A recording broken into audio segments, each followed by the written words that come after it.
Hi friends, college solution ఛానల్కు స్వాగతం. So ఈ వీడియోలో వచ్చేసరికి ఎస్ఆర్ఎం జేఈ రిజల్ట్స్ అయితే మనకైతే ఇవాళ అయితే రిలీజ్ అవుతాయి అనమాట. సో ఇప్పుడు రిలీజ్ అవుతాయంటే మనకి 10 రిలీజ్ అవ్వచ్చు, లేకపోతే ఈవినింగ్ ఈ 2 టైమ్స్లో అనమాట మనకి రిలీజ్ అయ్యే అవకాశాలు అయితే ఉన్నాయి. ఎస్ఆర్ఎం జేఈ ఎవరైతే కౌన్సిలింగ్ అయితే పార్టిసిపేట్ చేశారో ఫేజ్ 1 రిజల్ట్స్ అయితే మాత్రం ఇవాళే మీకు రిజల్ట్స్ అయితే వస్తాయన్నమాట. సో నెక్స్ట్ వచ్చేసరికి రిజల్ట్స్ వచ్చిన తర్వాత మీకు పేమెంట్ కూడా చేయాలన్నమాట. ఫీ పేమెంట్ కూడా అక్కడే ఉంటుంది. ఎంత పేమెంట్ చేయాలి ఏంటి అన్ని డీటెయిల్స్ కూడా మీకు అక్కడే ఉంటాయి. సో అక్కడే పేమెంట్ అయితే చేయాలి. సో ఒకసారి అది రాగానే నేనైతే వీడియో అయితే ఎక్స్ప్లెయిన్ చేస్తాను, ఎంత పేమెంట్ చేయాలి, మీకు టోటల్ ఫీజు ఎంత ఉంది, మీరు ఇప్పుడు ఎంత పే చేయాలి, మొత్తం అది కూడా అంతా అక్కడే ఉంటుందన్నమాట. సో దాన్ని బట్టి మీరైతే ఫీ పేమెంట్ ఖచ్చితంగా చేయాలి. 1,10,000 అయితే అడ్వాన్స్ పేమెంట్ అయితే చేయాలి. అందులో 10,000 ఏంటంటే కౌన్సిలింగ్ ఫీ అనమాట. కౌన్సిలింగ్ ఫీ మీకు రిఫండ్ అయితే ఇవ్వరు. ఓన్లీ 1,00,000 అయితే ఒకవేళ మీరు సీట్ క్యాన్సిల్ చేసుకున్నట్లయితే రిఫండ్ అయితే ఇస్తారనమాట.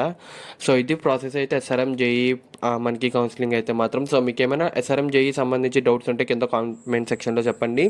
సో ఎవరికైనా సీట్ రాకపోతే మాత్రం మళ్ళీ ఫేజ్ 2లో మీరైతే ఎగ్జామ్ కంపల్సరీ రాయాలి. సో ఇప్పుడు రాసాం కదా మళ్ళీ రాయక్కర్లేదని అనుకోకండి.